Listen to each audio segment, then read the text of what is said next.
Hello and welcome to Be Creative Art Hub.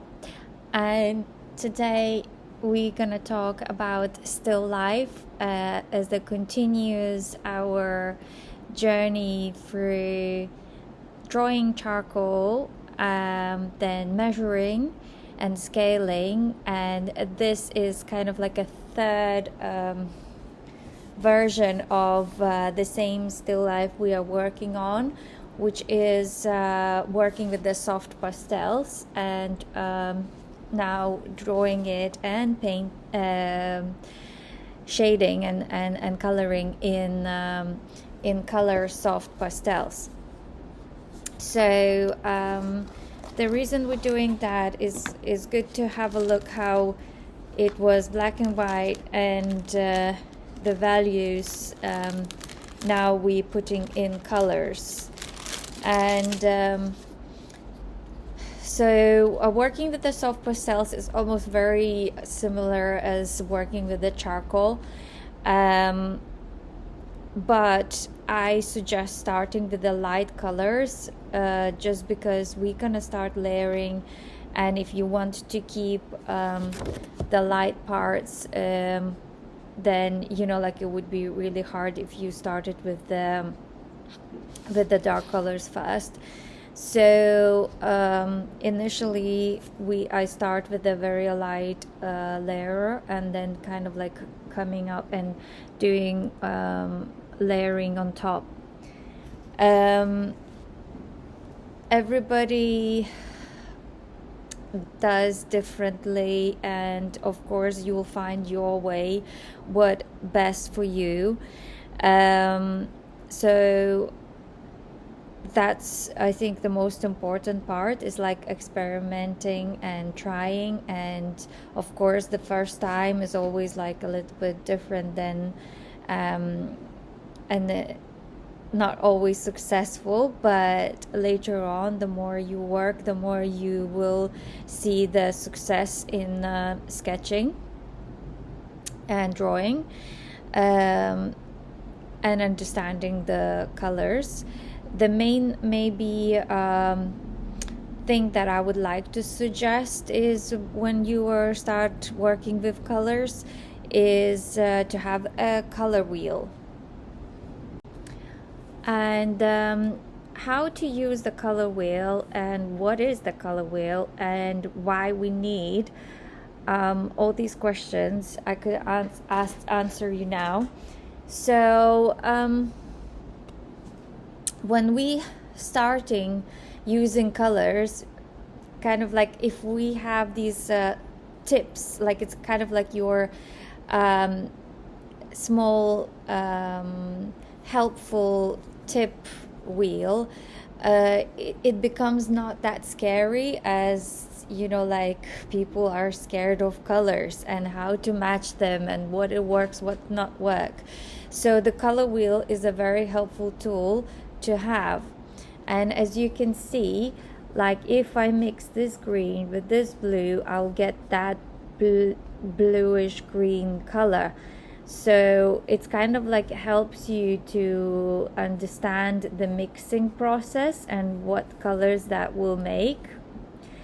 And then also the grading, like of the colors, how they look like. Also, the most important, I would say, is the contrast colors. So as you can see over here, if my apple is green, the contrast of it would be purple. So the shading part, I would add a bit of purple in it just to give that big contrast for the green color, and that way it gives that natural look. I know it sounds funny, you think like oh, but there's no purple in the green apple, but the magic is, the optical illusion is that the contrasty colors is kind of like popping out the real colors, and they kind of like the eyes kind of them optically illusion, and you don't see that purple. So for example, in this painting. As you can see, I add the purple on the shade, and you can't see that purple, but you definitely see that there is a shadow on an apple. And it kind of like also you need to understand of the light.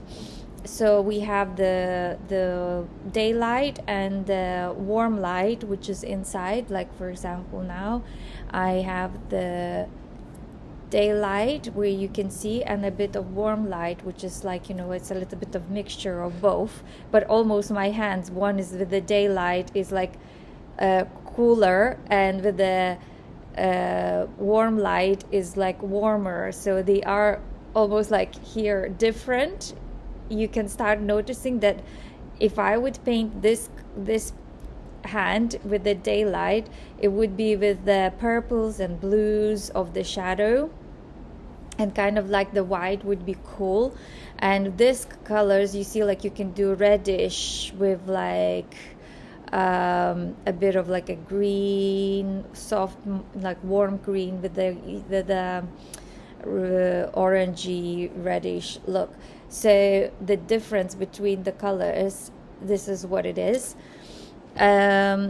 So when we are looking at the photograph, the still life, we need to kind of consider these things, like the light, the contrast colors, and where the shadows go. Because if the light is coming from here, so of course the shadow is gonna go over here, opposite to the light source. So that also like really shapes up the picture. So let's get started and see where we go. So first, of course, as I said, let's experiment and check how your soft pastels work, how they blend, how they work together by creating the colors. So you could use your color wheel and mix colors, finding out how they look when you mix, recognize the warm and cold colors, and see how they work together. Check on a contrast of the colors from the color wheel, and all these things are very helpful before you start coloring your still life, because that way you discover your materials, your supplies, and also you kind of warm up your hand, and seeing like what works best to achieve this texture, or this way of doing it. So it's always very helpful. So that's what I would recommend to do first before we come to the still life drawing. And of course, the actual still life drawing, you can come back to the video that I shared with you last time, of measuring and scaling. You can look at that. I'll put the link at the below, so you can check on the link and follow the measuring and drawing the still life. So that would be the second step of getting started, the coloring part of the still life. No, the pink ball is quite, I would call it cool pink color. So I'm kind of like preparing that space with adding white in it, and I have a bit of purple, which I'm gonna add towards the shadows. have this pink, red, but this red is not that red that I would like to use. I don't have this kind of like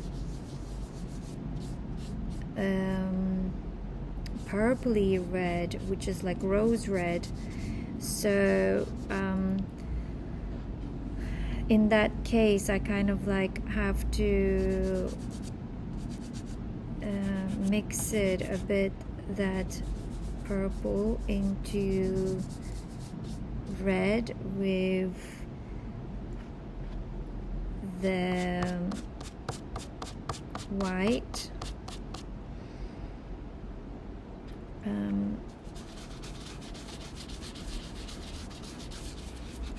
So as you can see, I'm adding white on top.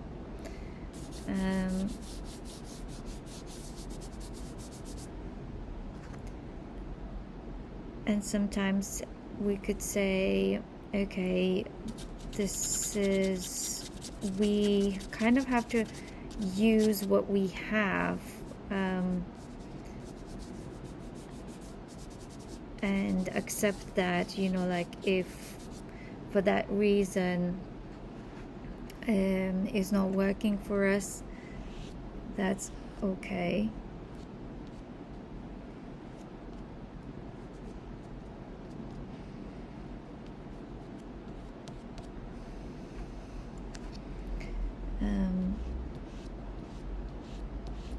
So where is the light, there is also a shade, so I'll add a bit of that purple in there.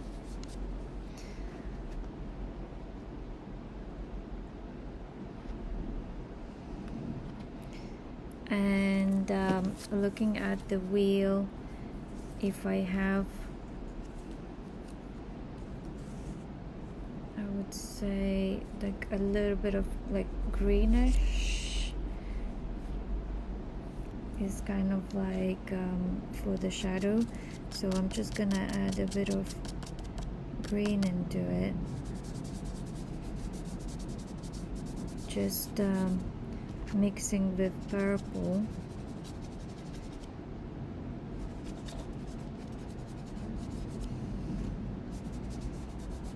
Will give a bit of that shadow.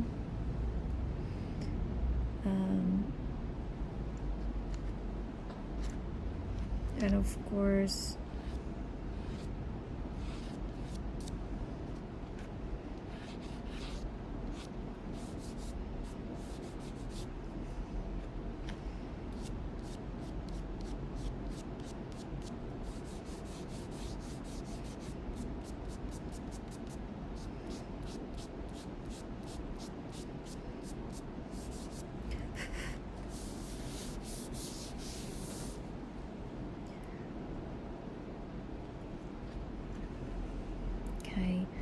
I'm gonna come to the, as I'm working, I also kind of like to work on different objects,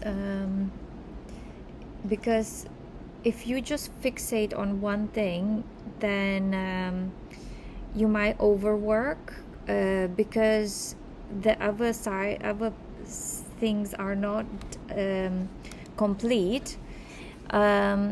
It might, you know, like just say like that, oh, it's not perfect, I still need to work on this, I need to work on this.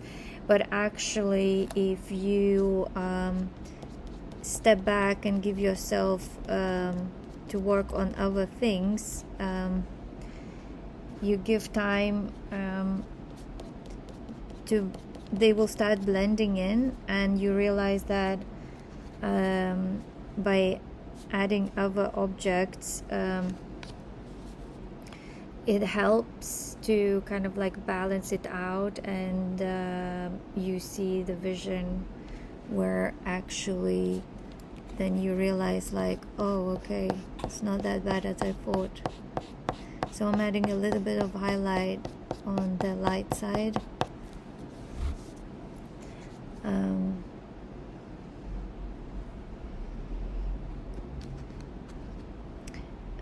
and then I'm gonna start working on the green apple. So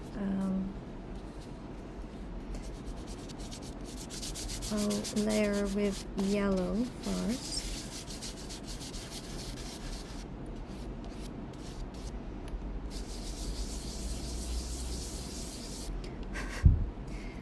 Then I'll take a bit of green.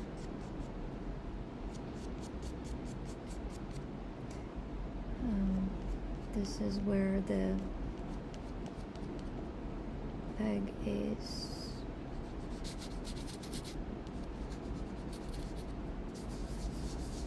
And as you can see, first I'm just softly blending the parts where I see the highlights,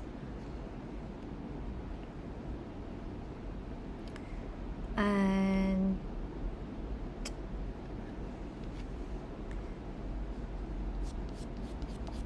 adding different greens helps.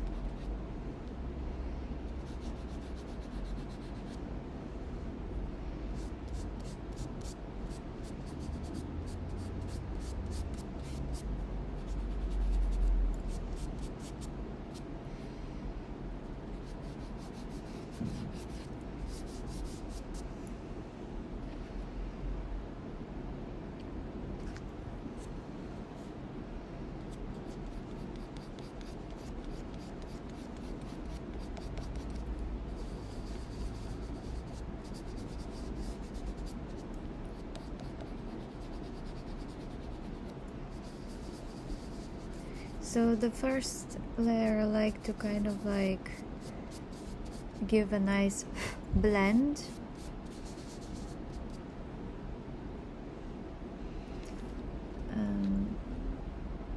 Then we can start a little bit of adding a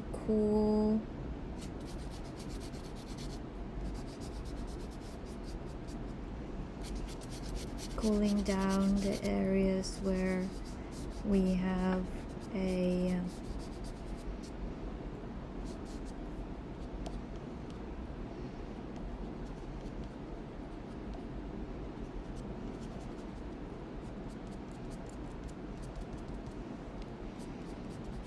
where we have the cool areas of the shadow. Here we are continuing coloring the shadow, and as you can see, I'm using a purple again to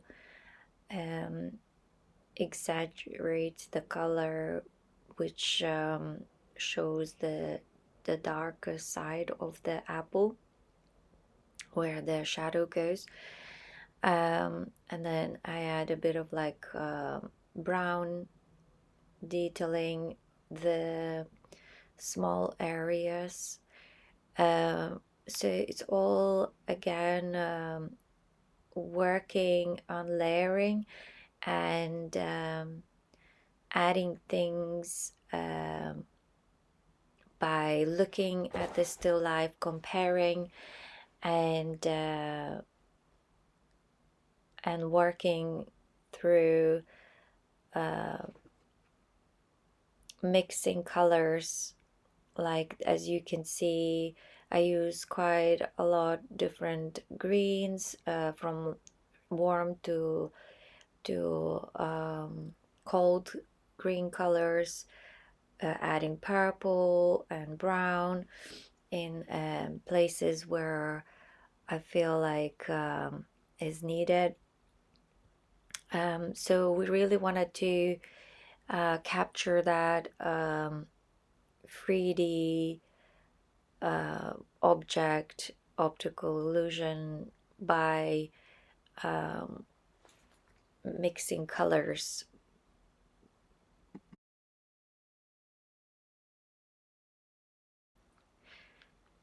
So Over here, I just decided to add a bit of like where the light shines to show that the apple is have a smooth surface and the light is shining on it.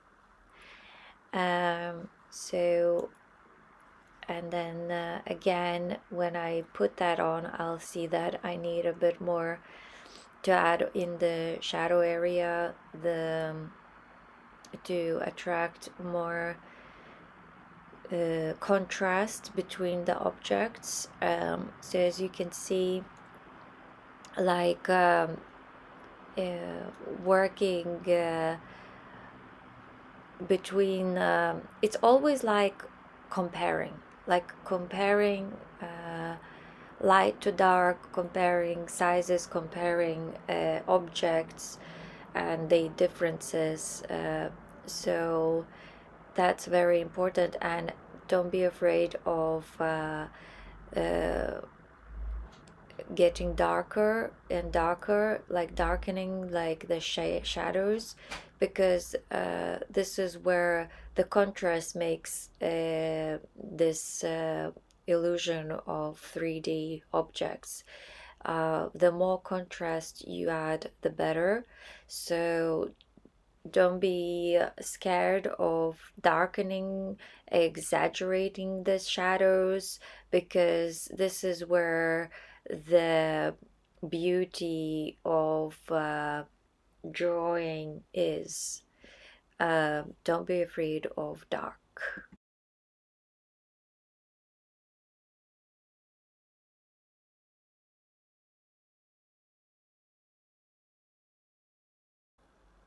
Now I'll come back to a pear, which is the last object from our still life. And I'm comparing different yellows. As you can see, the apple yellow is cooler and the pear yellow is warm. It is because also it has like more reddish highlights, and that's what I'm working on, like trying to make this pear more soft, warm, yellow, um, ripe, nice pear compared to the apple, which is like green apple. So this is where I'm working now on shading the darkest areas of the pear.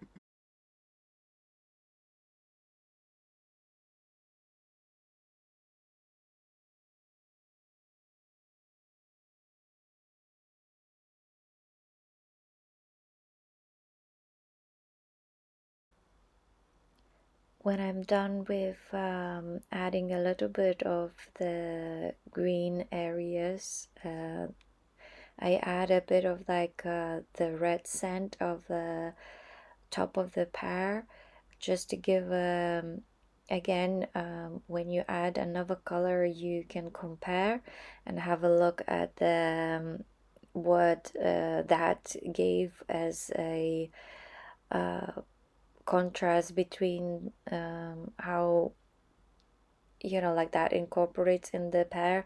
So then of course again it changes that I need to darken more on the pear. So what I do, I'll check on the wheel that my yellow is the contrast color is purple. So again, the shadow will be a dark purple, but I can include a bit of like blue or other colors on the side. So, but I like to mix, of course, with a bit of like green, because it's a natural objects that has a bit of that dark green. So, so I mix like this cold green with purple, where the shadow part is of the pear.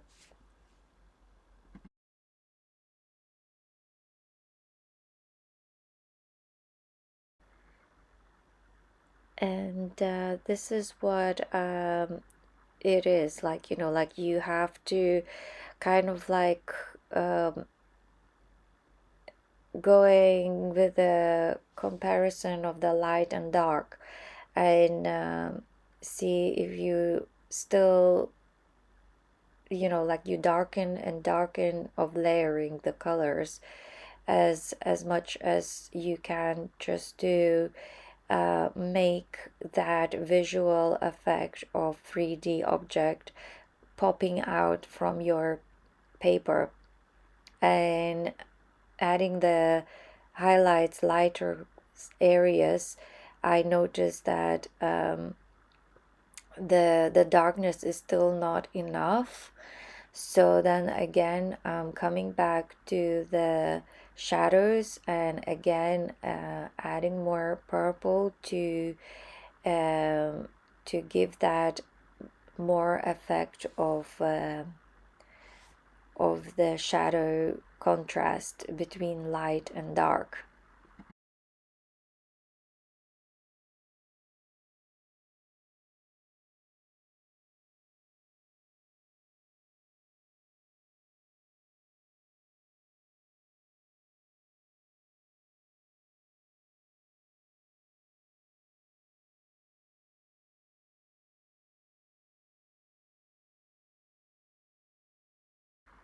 I add a dark brown details to the pear. As you see, the surface of the pear has like a small brown dots on it, and it gives that more natural look of the pear. So basically, it's just not afraid of using different colors, adding layers, and layering until you feel satisfied of the look of your pear. And like the more details you add, the more realistic it will look. So it's almost like the small details you add, of course, at the end, um, and highlighting the areas where the most light comes on is very important.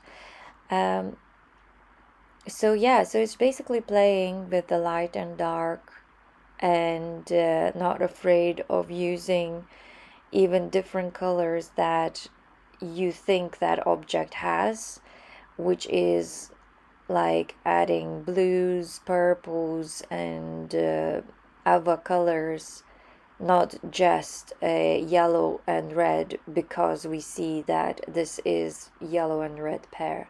So I think that's the main tip for this still life painting, drawing.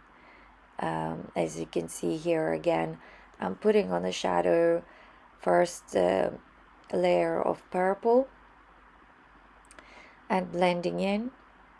And for the background, I used, even though this background is white, but as you can see, there is like a still, we see the shadows on the table, on the wall, and they reflect the objects, but I wanted to make like a little bit of contrast to get the objects more popping out.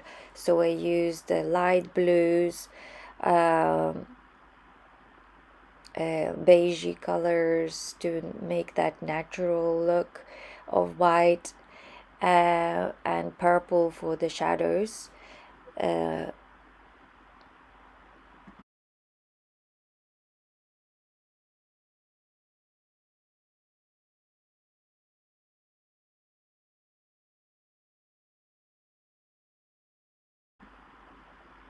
At the end, you can see that the fine details I'm not blending, I'm then leaving them out. That helps then to keep that sharp edges where I want to have, like a sharp strokes or touches. So the last strokes I'm not blending, I'm leaving as it is. So that's will be the last layer. The rest I'm just now working on the background and the main dark areas of the shading.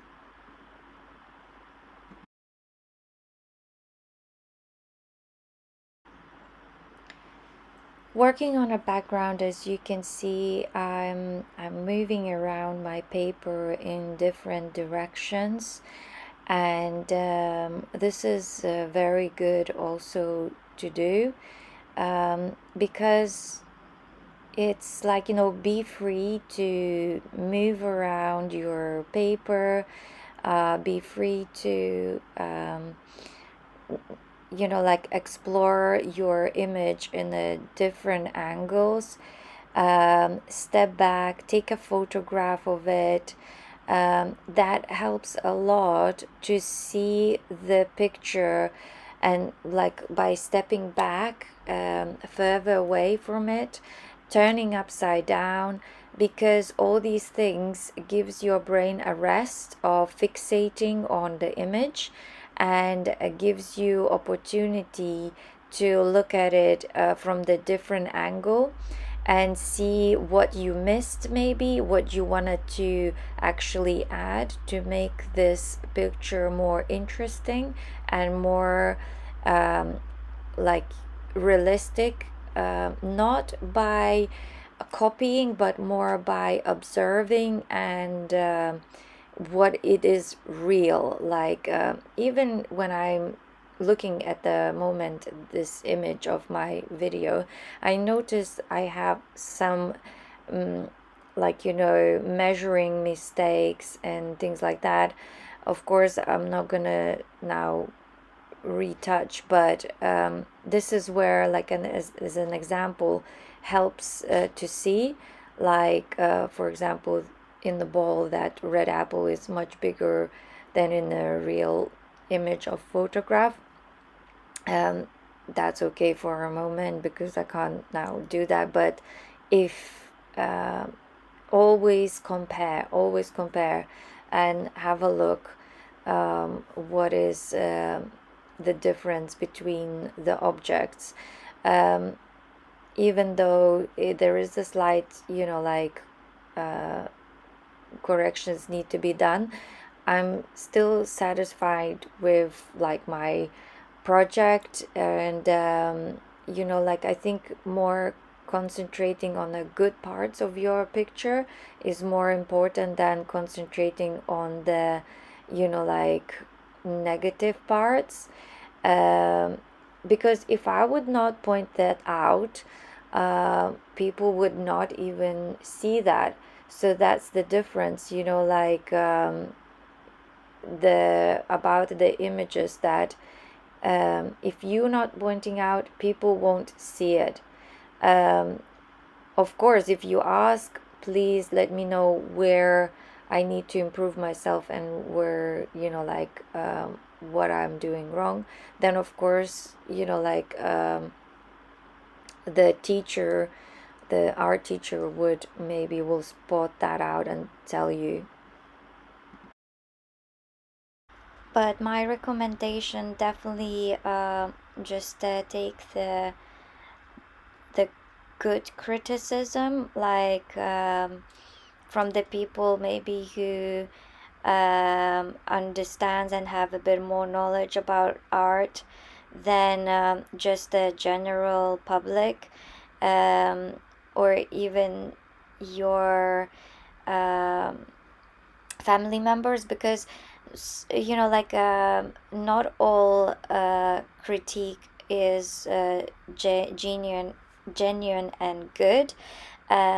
is because if you don't know the art theory, or like, art concept, um, maybe that's not a good way of getting that information from that person. So I'm happy what my project was done coloring with the soft pastels. Now I'm just gonna fixate it with the spray fixator to keep that colors. Like this project, please follow and subscribe. Be Creative Art Hub.